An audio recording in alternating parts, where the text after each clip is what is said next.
It is Rajiv Gandhi period in India. So Rajiv Gandhi initiated a new era in India. Understand? Congress party returned to the power after the Indira Gandhi. Rajiv Gandhi became the Prime Minister of India, and he initiated a peace agreement in Punjab, Assam, and Mizoram, and also with neighboring countries, which is Sri Lanka. In Sri Lanka, there was a civil war between government army and LTTE, Liberation Tigers of Tamil Eelam.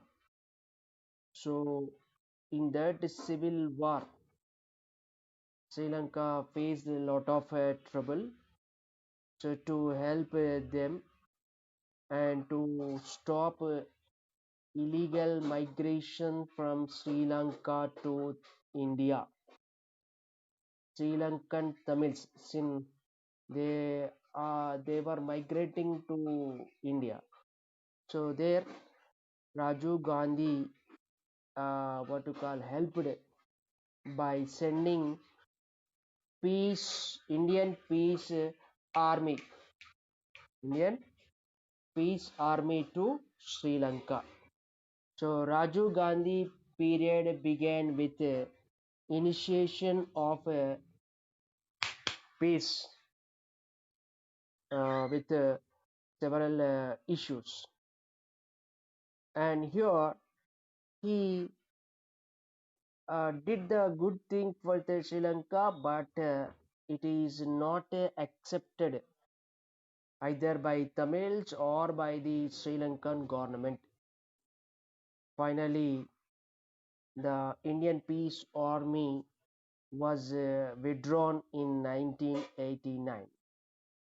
Rajiv Gandhi wanted to see the development of the nation. So he wanted to bring certain new initiations in India. He realized that whatever the developmental activities are carried by the funds, those are not reaching to the people. Rajiv Gandhi, in his speech, he stated that the development expenditure, that is, every 1 rupee is spent on poor people for their benefit, in which only 15 paisa is reaching them. Remaining 85 paisa of 1 rupee is corrupted there. This is the Rajiv Gandhi stated in his famous speech, saying that out of every rupee spent on the poor, barely 15 paisa reaches them, that is the poor people. He highlighted the fact that despite huge investment on development, the benefit of the development investment is not reaching to the poor, because there was a corruption and other problems spread widely in India. So Rajiv Gandhi wanted to change the program of development in India. He says the fact that most people in India are poor and marginalized. Marginalized in the sense poor to the poor.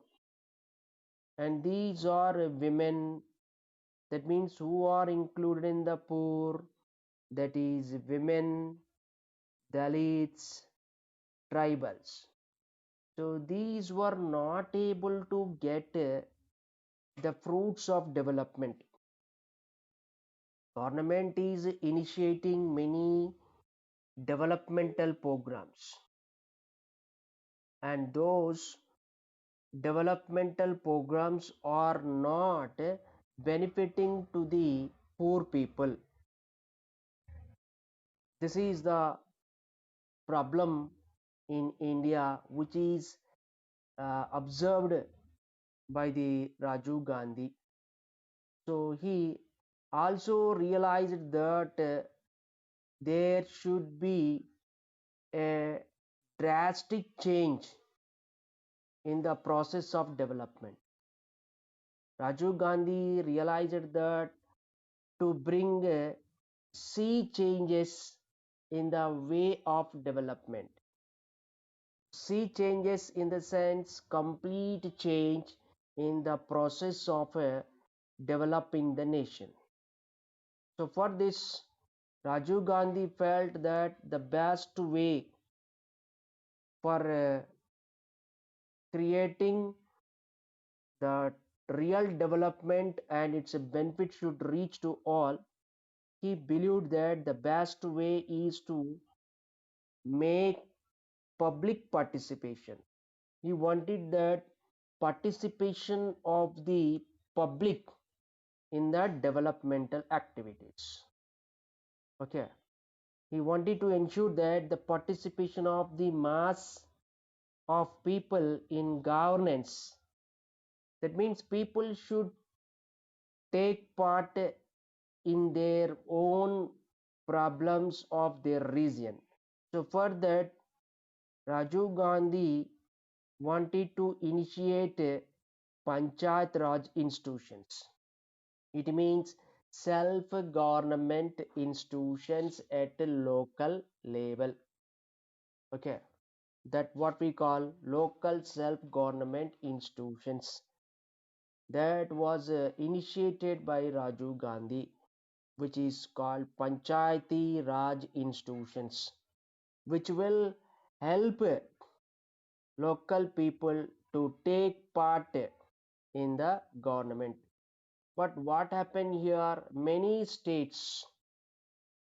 many states, state governments which are running with opposition parties. Which parties? Opposition parties. They felt that the initiation of a Panchayat Raj institution by Rajiv Gandhi was an attempt to reduce the powers of the state. This was the doubt of the what to call state governments. In many states, state governments which are running by the opposition parties, that means non-Congress parties, the ruling parties in the state which are opposite to the Congress parties, they felt that it is the attempt of the Rajiv Gandhi to reduce the powers of the state government. So it was delayed. That led to a conflict, a problem between central government and the state's government. This is in the political sphere. And coming to in economic sphere, Rajiv Gandhi wanted that a fast development. So he wanted to introduce a different course in economic development of India. In 1985, in the first budget of Rajiv Gandhi's government, Rajiv Gandhi preferred more liberalized system. That is, he wanted to create a liberalized policy in India. What is meant by liberalization? It is removing some checks and controls which were earlier kept on foreign trade. There was barriers, taxes and controls on foreign trade. India was not allowed freely to trade with other nations. It means foreign companies, MNCs were not allowed to trade with India in a easy way. So there was much control in trade.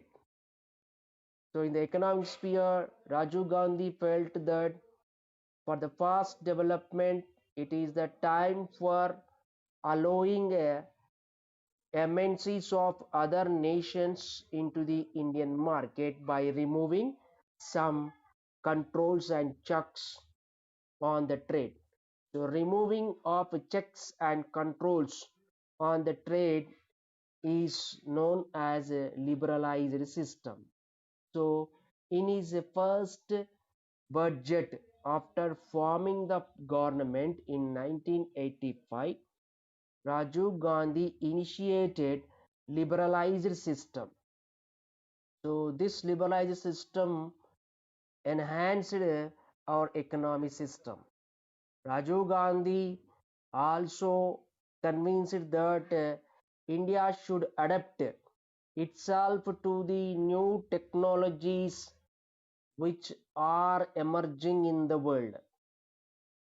Their computer based development and telecommunication technologies is developing in the world.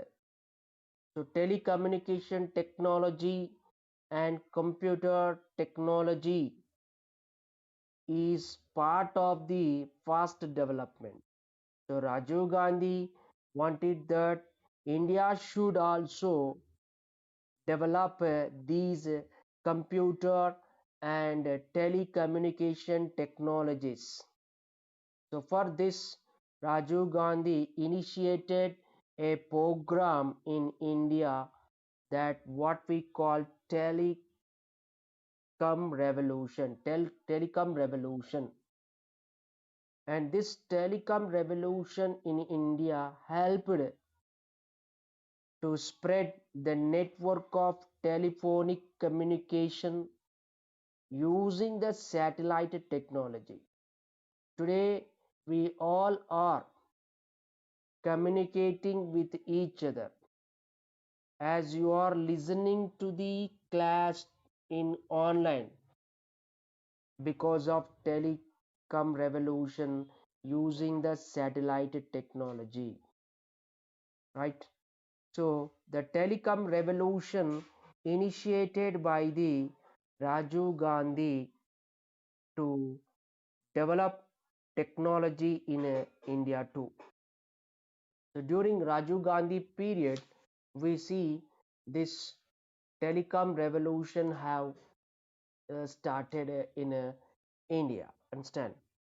Another important issue also raised during Rajiv Gandhi's period, that is communalism and corruption. After a partition, we have experienced that religion should be should be away from the politics.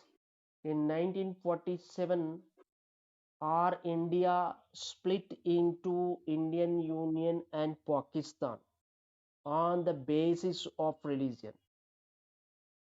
So at that time, our leaders felt that religion should not be mixed with the politics. They wanted to keep religion far away from political sphere. so that they incorporated the word secularism into the Indian constitution. Our nation is a secular state where religion interference is not considered. It is irreligious state. Though it is a secular state, we see in India during this period a new kind of a political mobilization started in which communal what to call communism sorry not communism what to call religious matters are involved. Okay, that the use of religion for political purposes and the partition role of the government created disastrous consequences, and that raised question to the national unity and integrity. Especially it is a demolition of Babri Masjid where Lord Ram temple was there. The last year we have seen that the Supreme Court have given landmark verdict regarding the uh, temple of Lord Rama. Understand? So that was a big issue. Some of the political parties carried the issue of constructing the temple. So here we see in politics religion has entered. So this is a new kind of a political mobilization based on religion started, and that created trouble for national unity and integrity. Okay, so how it is here we see in 1985 there the Supreme Court have passed a judgment on Shabano case. Which case? Shabano case. Shabano, a Muslim woman divorced by her husband. So court has given judgment that she should be paid maintenance by her ex-husband. That means from husband from husband she has taken divorce, and she was not able to survive without economic support. So to fulfill her needs, she need money. So she filed a case in the court against her husband after getting the divorce. So in 1985, the Supreme Court given a judgment that her ex-husband should pay some maintenance to divorced wife, and this is questioned by what to call Muslims. In Muslims, we see there two groups they have come into this issue, that is progressive Muslims. What is mean by progressive Muslims? Muslims who wanted to change according to the changes taking place in the world. That is called progressive Muslims. So progressive Muslims have welcomed the decision of the Supreme Court, whereas another group of Muslims, that is what to call the orthodoxy, we can call those who are sticking to the religious customs, they protested against the judgment, and they said that it is against Islamic law. In Islamic law, there is no provision of providing maintenance to the divorced wife. and they stated that it was allowed, then there may be further interference in the religious life of the community. So once the Muslims accept this judgment, it will increase the interference of the court into the religious life of the Muslims. So there another group which is sticking to the orthodoxy and following the culture of Islam very strictly, they rejected the judgment. So there the leaders of women's movement and those who stood for reform within the Muslim society, they argued that it would help for Muslim women who suffered a gross injustice that would be changed by the what to call this law. So Muslim society argued that it would help what the judgment given by the Supreme Court will help to the many Muslim women who suffered with the divorce system in a Muslim community. Divorce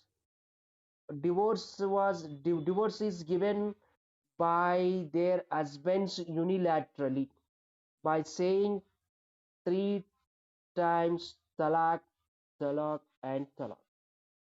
That what we call triple talak system. Husbands used to give divorce on their own, in which wife opinion is not included.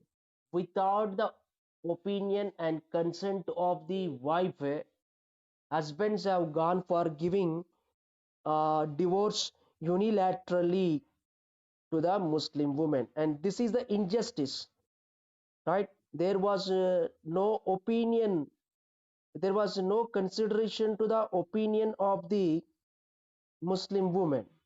So Muslim women have suffered for long period with this kind of a what to call system.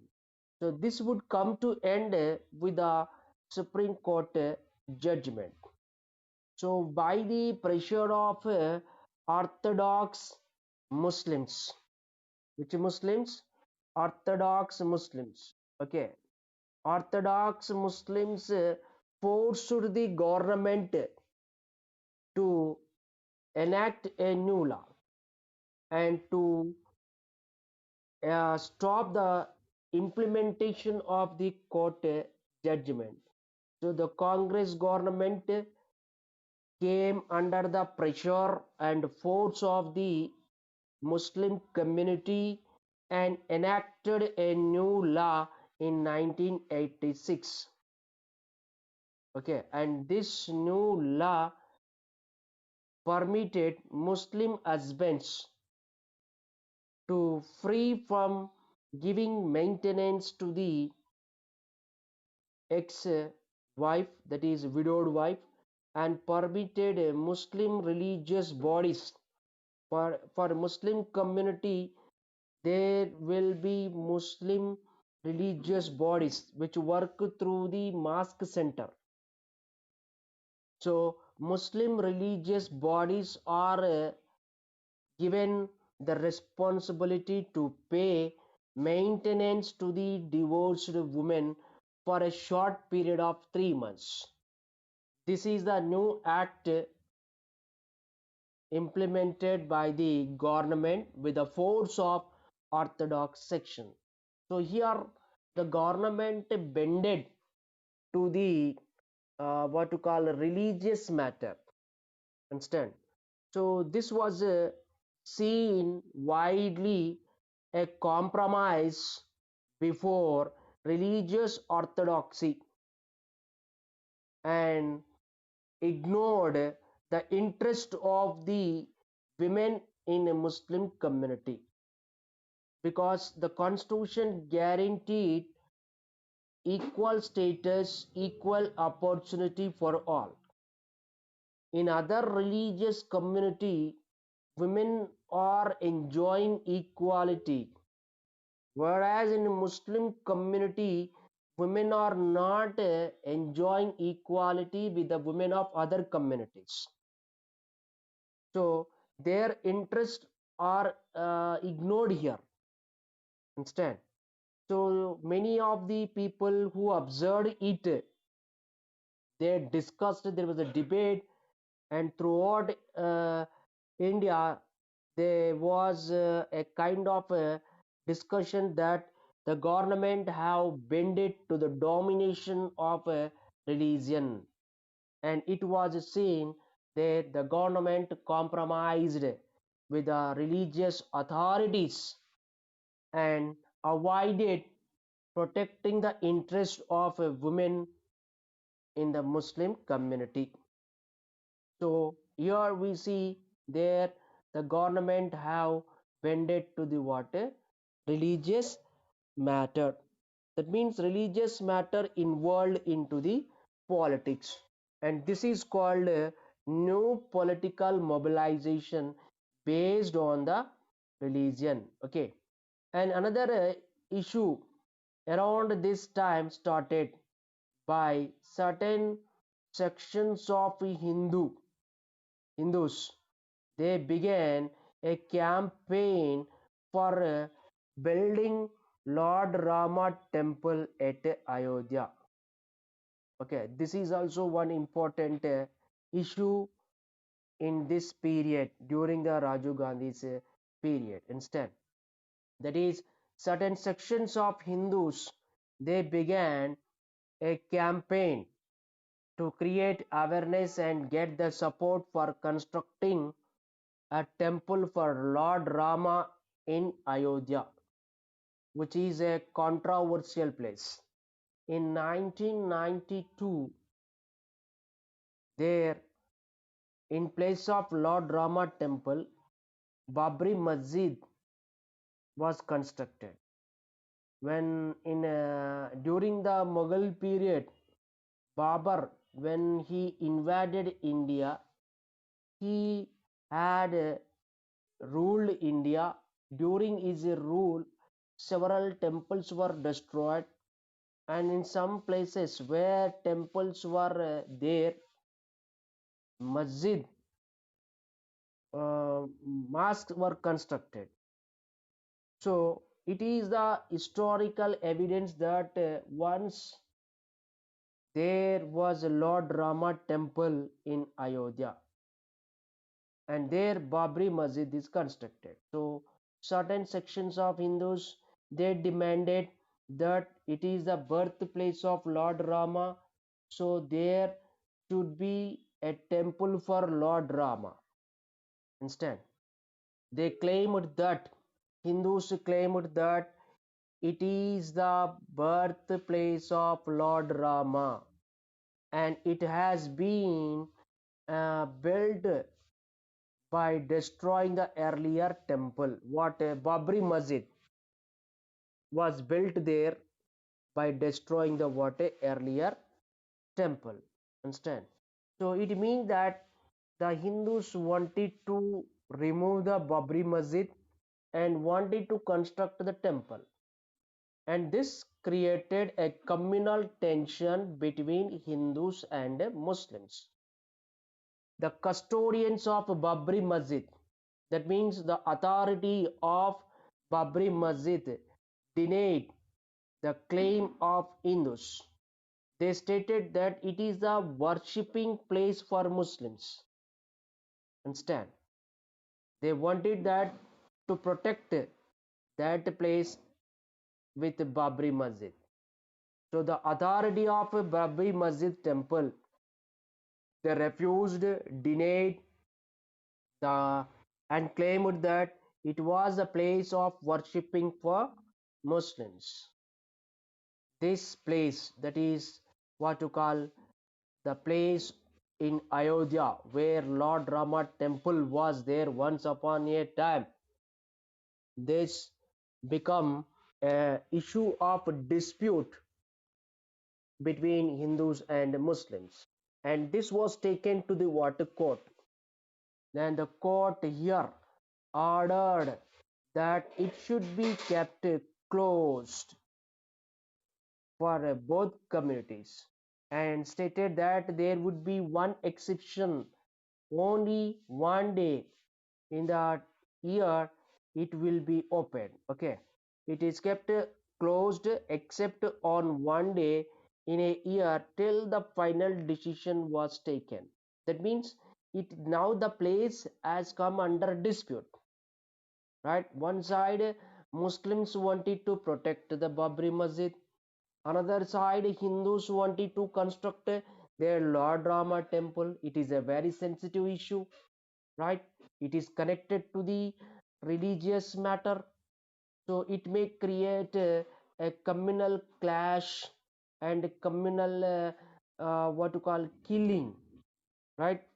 So we see that to stop this dispute and what to call avoid the disturbance for maintaining law and order, the court has given the judgment it should be kept closed except one day, and this will be closed till the final judgment comes on the place. So here in 1986 the court ordered that mosque may be kept open on all days. Again, the judgment is challenged in the court by the what to call both the parties, so that the court has revised it that mosque, that is a masjid, should be opened for all days, should be open on all days, and allowing Hindus to perform worship on a daily basis. Instead, in 1986, the court ordered that mosque should be kept open on all days and allowing the Hindus to perform worship on a daily basis instead. And it was believed that this could happen only because the central government approved of this decision. So what happened here? The central government involved here, so that the decision has been changed. So here the politics bended to the what religious matter. This opening of the temple helped those groups, that is a Muslim community and certain sections of Hindus, that is RSS and Vishwa Hindu Parishad. They wanted to convert this masjid into temple to mobilize a large number of people. That means RSS, Rashtriya Swayam Sevak Sangh, BJP, and Vishwa Hindu Parishad, some of the Hindu related organizations, they started mobilizing a large number of people to convert Babri Masjid into a temple, that for Lord Rama. Understand? So for many observers, it appeared that the established political parties, that means Congress party at national level and in UP, there is a state governments, they were losing popularity among the people because political parties were coming under the grip of a religious matter. Understand? So large number of popular movements were emerged in this period over a number of issues under non-political leadership. It is not about the political parties movement. Non-political organizations have started several movements during this period. Okay, one is the large farmers producing for market were fighting for better price for agriculture products. Their agriculture products are not getting a fair price, so large farmers producing for market, they fought for better price for agriculture products and getting the subsidy for agriculture what to call that is agriculture inputs, that is diesel and fertilizers and electricity. Here we see that the farmers of Uttar Pradesh, Haryana, they have agitated under the leadership of Mahendra Singh Tikait, whereas farmers of Maharashtra also fighting under the leadership of Sharad Joshi. In many states, movements of Adivasis, movements of farmers, okay, against displacement by developmental projects. Government wanted to initiate construction of dams and mines in the public places where people, farmers cultivating crops. So farmers gone against the displacement of their lands for constructing the water dams. So a movement started by the farmers. We will discuss this, what you call Sardar Sarovar Dam in what you call Bawa Mahalia. Bawa Mahalia started an Adivasi in Madhya Pradesh against the construction of Sardar Sarovar Dam. They raised a movement that is non-political movement. Farmers too started a movement for better price for their agriculture products instead. So like this, several political movements in which religious matter involved and non-political movements, that is a farmers movement, uh, and what to call Adivasis, they wanted to protect their land, that is the forest lands in which they are living. So non-political movements also started during this period. In many states, movements of Adivasis, they started against the construction of dams, that is irrigation projects. And for many observers, they felt that this decline in popularity, that means the political party's popularity has declined, and that led to national political parties to bend to the religious feelings. We have seen the Congress party bend to the Muslim domination and enacted a new act where that act permitted husbands free from the maintenance. And here we see that there the government have come into the grip of the what religion.